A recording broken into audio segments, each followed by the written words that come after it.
You're listening to Cybersecurity and Compliance with Craig Petronella. Visit us online at petronellatech.com. All right.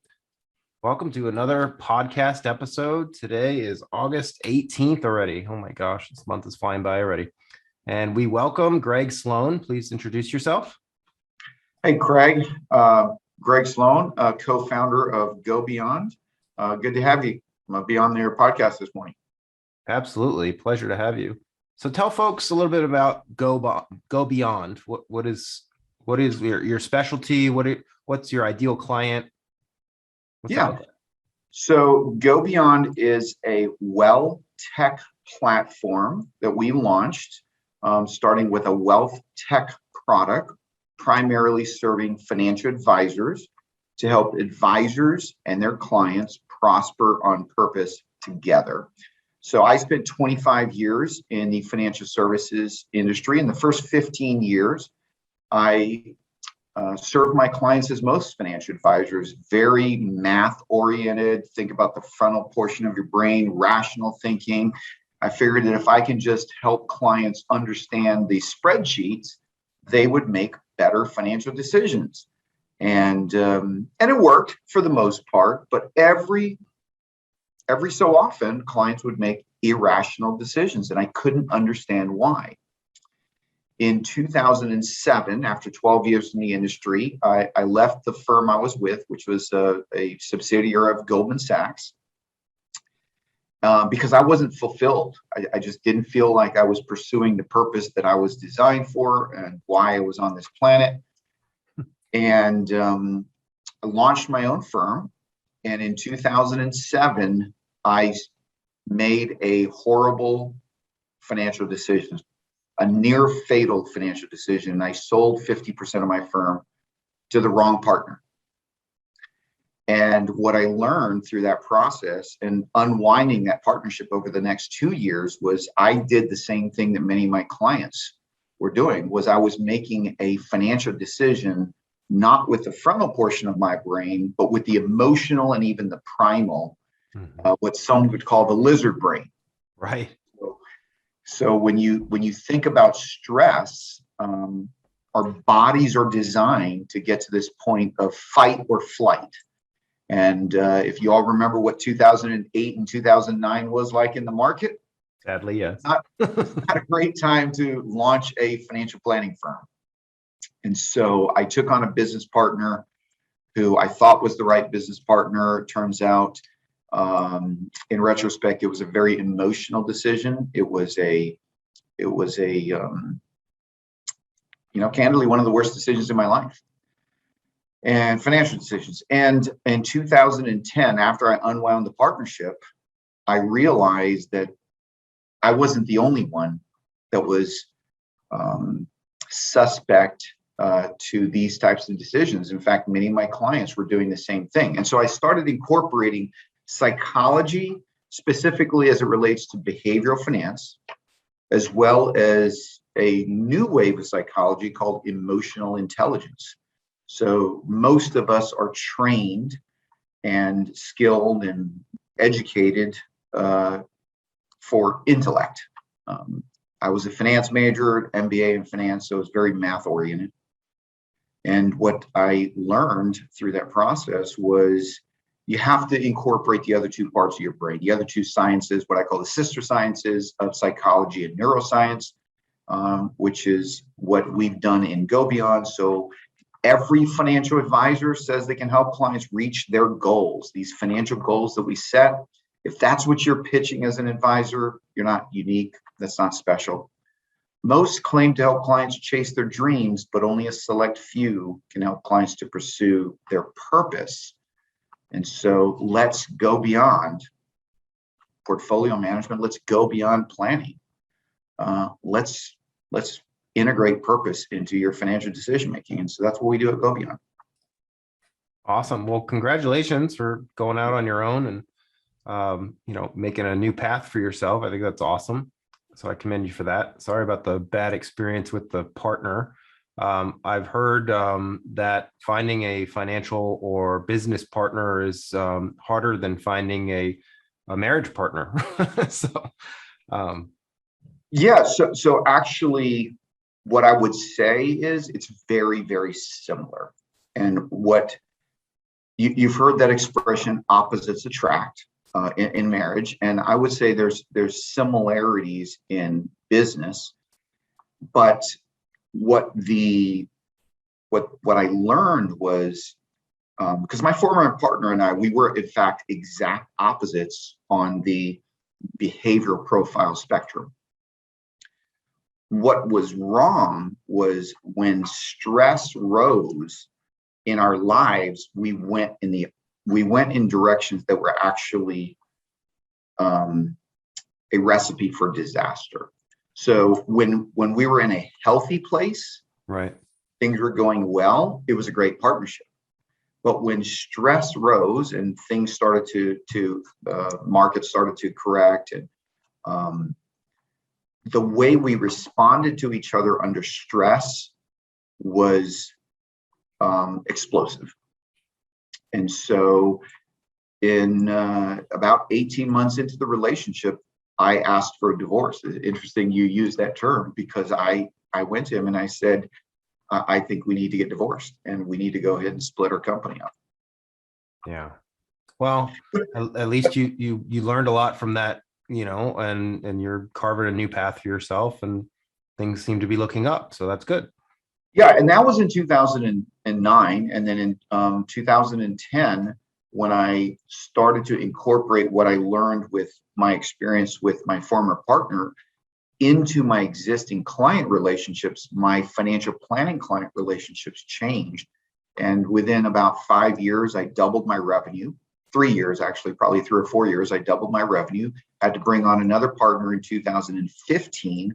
This time, I brought on a partner who actually had a very similar behavioral profile to my previous partner.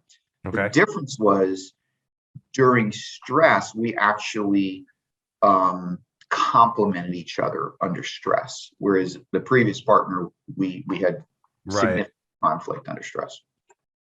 Awesome. So your ideal audience, your ideal client is a financial advisor. Does it matter if they are working for somebody like Edward Jones or Fidelity, or do they need to be on their own? Or can you tell more about that? Yeah. So of course, we'd love to work with the entire firm. Edward Jones is a large national brand that we're currently working with some of their individual advisors. At some point, I'd love to have Edward Jones sponsor us for all their advisors, but no, the software is designed to exist outside the regulatory compliance wall. And what I mean by that is our process is to help build a relationship with the advisor and the client, but it doesn't get into the regulated discussions such as portfolio management or cash flow management. It does not have any math inside of the software, other than the algorithms behind the scene. But it doesn't support the client's discussions of modifying the portfolio or retiring at a certain age. It doesn't have any of that. Okay, gotcha. So what's the timing like? What's a good time? Is it the early stages, just starting out for a new financial advisor? Is it a season? Does it not matter? Yeah, no, great question. So what we found is that the high demand, or what we sort of call a bookend scenario. So advisors that are under 5 years in the industry are looking to create themselves in a unique way, to define their profile in a very unique way. So our software helps them to really create a market niche for themselves that they enjoy, that they're pursuing their purpose because they're serving a very small segment of the market. So we have high interest in advisors that are less than 5 years. On the other side of the spectrum, we have interest with advisors that are over 15 years, maybe even 20 years in the industry, because what they have, in many cases, unfortunately built is a practice based on revenue, not necessarily based on impact or relationship. And so I was in this place. After 15 years, I looked at the client portfolios that I was serving, the individual households that I was serving. And really, there were certain clients I just didn't enjoy working with. And so I brought in another advisor and ended up transitioning those clients over to that advisor, because my personality, we call it behavioral profile as opposed to personality profile. My behavioral profile works with a certain behavior in the client. And so seasoned advisors, mature advisors can use our software to help them understand what is their ideal client that they want to continue serving for the next 10, 15, 20 years. If you've been in the industry for 15, 20 years, you don't have 30 years ahead of you. You have 10 or 15, maybe 20 on the outside. And you want to spend the next 10, 15, 20 years fulfilled serving people that you really feel called to serve. So the bookend strategy is what we found to be most intriguing or most in demand. So it's under the age of 30 and over the age of 45. Okay, interesting. So what you were just talking about reminds me a lot of the Pareto Principle, the 80-20 rule. Absolutely. So looking at your business with focus, finding the top 20%, and how do you find more of them? How do you find the similarity? So is it accurate or true to say your software helps maybe leverage AI or some technology that will better put the financial advisor in their strength zone? Yeah, great question. We are not leveraging AI yet. That is the future, and that's where we're headed. Today, the exercises are manual. So we will ask questions that the advisor will answer, and those answers will create the parameters or create the profile. So for instance, for myself, I serve third quarter executives and entrepreneurs, typically married with children or their children have children, in other words, their grandparents. Right. And they've already found success in their life, but they're looking to find significance and make an impact, particularly on the next generation. So that was the profile of client that I served when I was an advisor. And that's still the profile that I serve today, except my client is now the financial advisor as opposed to the corporate executive. Right. So one of the data points or the data that we're collecting is the profiling match. And what we believe, because I sold my firm in 2020. I don't know if I mentioned that. And when I sold my firm, it was not an 80-20, right? It was actually probably more about a 60-40, where 60% of my clients fit the right profile. Well, if you're a buyer of any business, the higher percentage of ideal clients will increase the value of the firm. And Sure. So what we believe is going to happen in the future as advisors begin to think about their own succession planning and their own exit strategies is that if they have a client portfolio that has a high percentage of ideal clients, that is going to be worth more to the ideal buyer. The firm that bought my firm was looking for third quarter executives that were 5 to 10 years away from retirement that had a tremendous net worth upside. Well, that was my client base. And so I got a slight premium when I sold my firm. That's awesome. Well, congratulations. So it sounds like Go Beyond, your firm, helps financial advisors raise the value of their practice too. We believe it will. So we don't have those metrics yet, but that is definitely some of the metrics that we are capturing. And I believe within 2 to 3 years, we will be able to say to an advisor, when you present your firm to potential buyers, here's why we think you can ask for 5, 10, or 15% higher than the going rate at the time, because markets will move up and down, right? We don't know what the exit metric is going to be. The way advisor firms are sold today is sold at a multiple of revenue. Right. We think in the future it's going to be a multiple of EBITDA. But in my case, I think I got about a 7% premium when I sold at the time of the market. When I just compared my firm to the market rate, I got about a 7% premium. Now, 5 years from now, it doesn't really matter what the EBITDA multiple is. If you can get a premium over that multiple, you can get a premium. Gotcha. So it sounds like the first front end piece is kind of coaching based with some human analysis in the front end. So tell me more about what that looks like now. How long does that take for the financial advisor to go through? Because I'm sure that's probably a question that's in their minds. So really, we're selling two things separately. One is a certification program, which helps the advisor to become more of a coach. And that's called a Certified Purpose Mentor program. We're actually revamping the program, and it's going to be a 12-week program. The last time we did it, it was a 6-week program. And what we learned was it was too much material in too short. It was too intense. And many of those graduates are still struggling with absorbing the material. So we're lengthening we're doubling the length of time, and we're shortening the exercises. And then we're also going to send them through the program in pairs. So you will have a learning partner with you. So that's a 12-week program.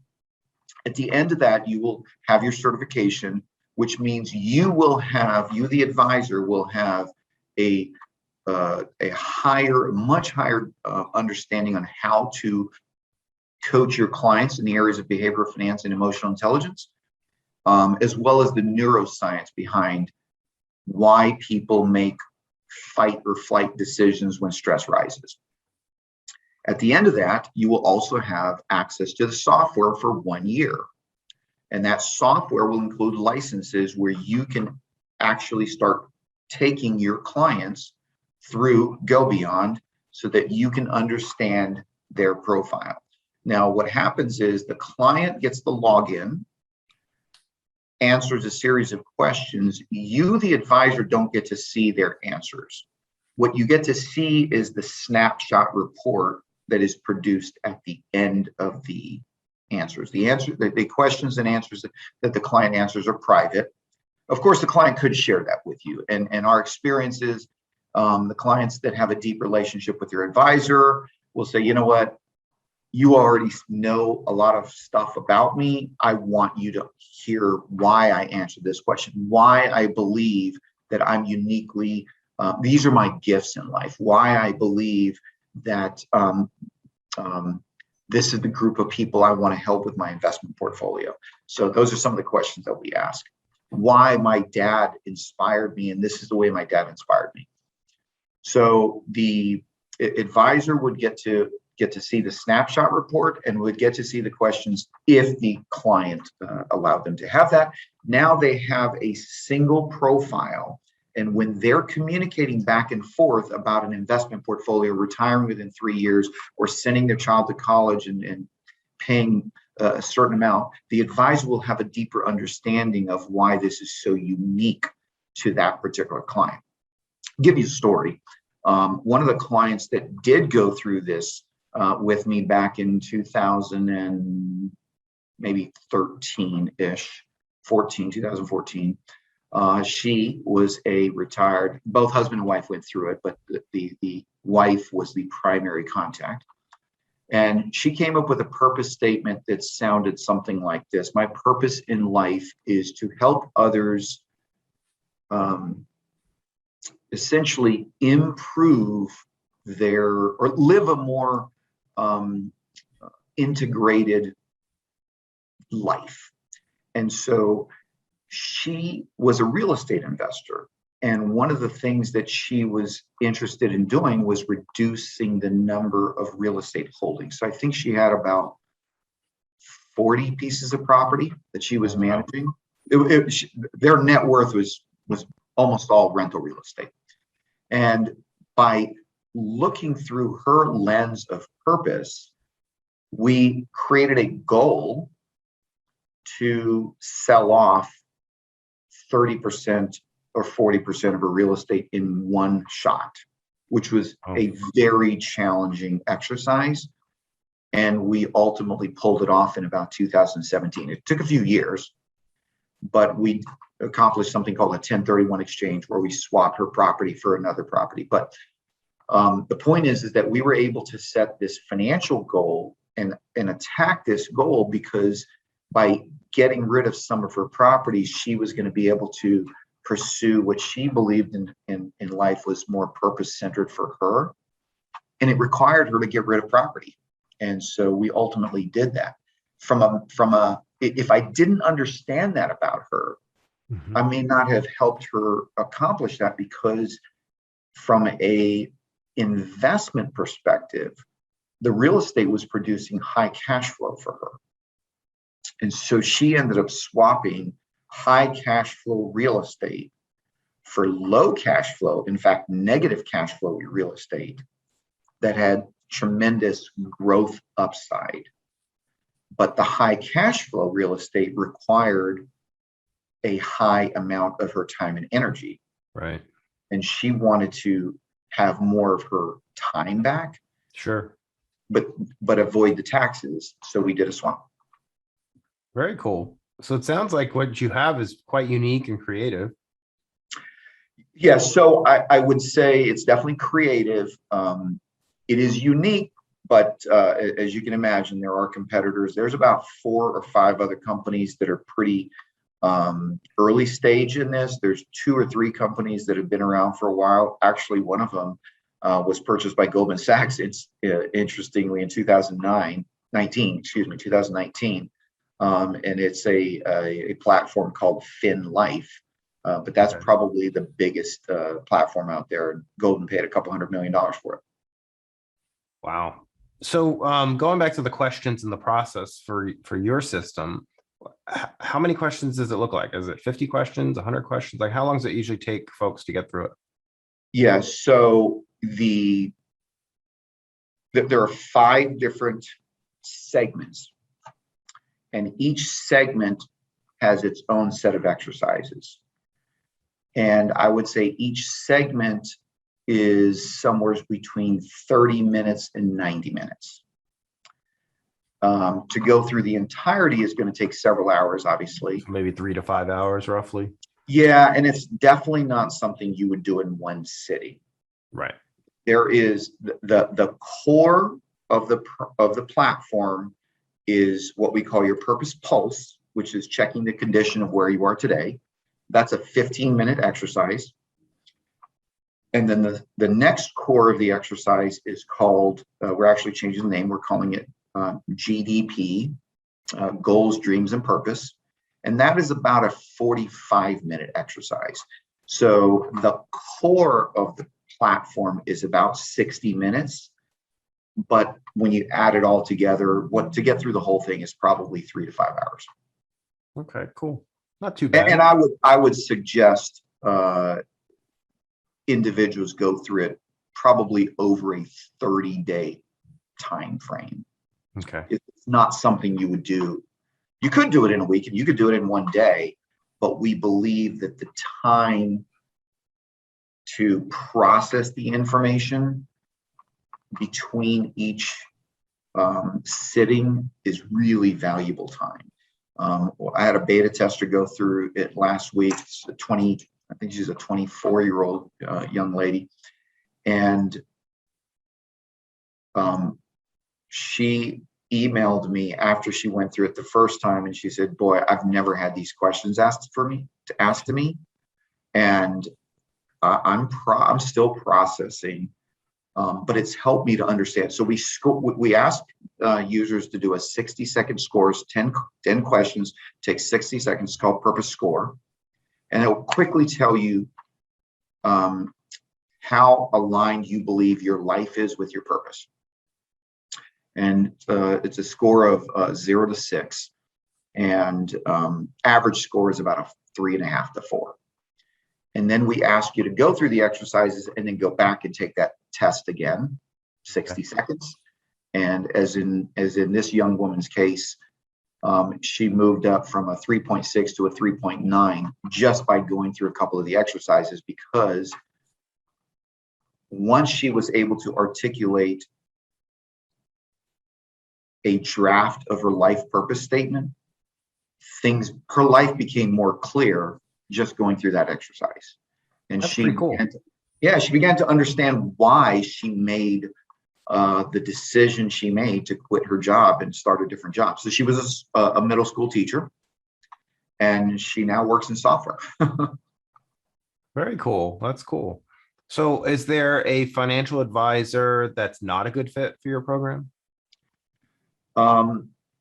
What we have found, and I was in this place myself, when I was somewhere between 5 and 15 years in the industry, I thought I knew it all. You probably couldn't have told me that I could have used more training, because I really was doing well in my career. I was making a lot of money, and I really thought I had my stuff together. So what I found is individuals that are in that span are a little harder to convince that they don't know it all. And I understand that. So it's not that they're not a good fit. It's that they need to be self-aware. So we teach emotional intelligence, and there's 4 stages of emotional intelligence: self-awareness, self-regulation, empathy, which is understanding other people, and then social skills, which is managing your empathy with other individuals. And the reality is there's a period in our brain development where we really are in the mode of just executing. And that typically happens in your late 20s to probably up through your 40s. So I would never want to say no to a 35-year-old. But I think the 35-year-old, most of them might say no to us. Interesting. So it's kind of like that middle band that you mentioned earlier.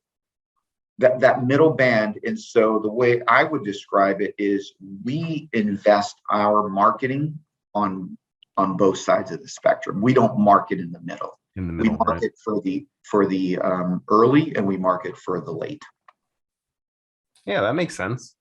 So where do you see this in the next 3 to 5 years? You mentioned that maybe AI is the future. What are you thinking as far as making this even better than it is already? Yeah, so our go-to-market is financial advisors, but our earliest customers are life coaches and executive coaches. Mm-hmm. So we will expand deeply into the executive coaches, life coaches, executive coaches, health coaches, and business coaches. When you add that to the financial professionals, that's about 1.2 million individuals between US and Canada. But the future really is enterprise. And that may actually happen sooner than we expected, because we're in early discussions with an enterprise partner where they would bring financial wellness and inclusion to employees that are probably below the income and net worth spectrum that they could hire a financial advisor or even a coach. Right. So these are folks that are probably less than 100,000 a year, maybe even less than 80,000 a year. And so we're talking with a firm that they would deliver our content through their employer under a financial wellness program and financial inclusion program. And once we get there, the sky's the limit. As I mentioned, we're a wellness platform or a wealth tech platform. We're just launching as a wealth tech product through financial advisors. So if you really want to understand the psychology behind it, if you're familiar with Maslow's hierarchy, Abraham Maslow was a psychologist that created a hierarchy back in the, I think, 50s and 60s of 5 different levels. And what he believed at the time was that self-actualization was the peak of the pyramid. Do you remember that? Self-actualization. What most people don't realize, and I didn't know this myself, I graduated college in the 90s. Self-actualization was still taught as the peak of the pyramid. Abraham Maslow changed his mind before he died. And he found that there's a higher level and what he called self-transcendence. And it's really simple. Once you have self-actualized, you simply want to turn around and help someone do the same. Right. The old concept of paying it forward. He called it self-transcendence. We might call it paying it forward. But psychologically, in fact, our neurobiology is designed to serve other people and help other people achieve something of success. So you think about a baseball player that goes on to play a professional and may even win a World Series. Right. And he gets brought back as a coach. Yeah. And then he helps his team win a World Series. And then go ask him which one of these two would he be willing to give up. He might be willing to give up the individual, maybe not. But the point is that we are designed at a biological level for something that neuroscientists now call, or well, they've always called it, but it's eudaimonic decision making or eudaimonic activities. And eudaimonic activities are simply little less self-centered. This is where you serve your fellow human being. And so purpose is about serving other people. By definition, purpose is other-centered activities or other-centered living. And so the future is probably, it includes a direct-to-consumer model. A business to consumer. It might be in the form of a downloadable app on the App Store. Sure. It might be in the form of just going to a website, but it's probably a direct to consumer. Very cool. I like it. I think it's awesome. Well, congratulations. Thank you. Thank you. So anything else that you'd like to educate financial advisors on, since that's the vertical of choice for go-to-market at the moment? Yeah, and it's the vertical of choice, not just because I'm a financial advisor or I spent 25 years in that space. It's the vertical of choice because in order to live a better life, you have to make better decisions. And there are two key decisions that we believe lead to a better life. Number one is make better health decisions. Eat better, sleep better, exercise, because if you feel better, you live better. And then the second, maybe equally important, is make better financial decisions. And so what we say is better health, better wealth, better life. Awesome. Well, thank you so much, Greg. I appreciate you being a guest on our podcast. You're very welcome. How do people reach you? Can you give us your website and your phone number, or what's the best way to do it? Yeah, the website is simply www.trygobeyond.com, TRY, gobeyond.com. You can find us on Twitter. You can find us on LinkedIn and Instagram as well. My email is Greg, Greg, @trygobeyond.com. Awesome. Thank you so much, Greg. Thanks for listening to yet another episode of Cybersecurity and Compliance with Craig Petronella. Listen to all of our podcasts on Apple, Google, and Spotify. Visit us online at petronellatech.com to book a meeting with Craig about your business.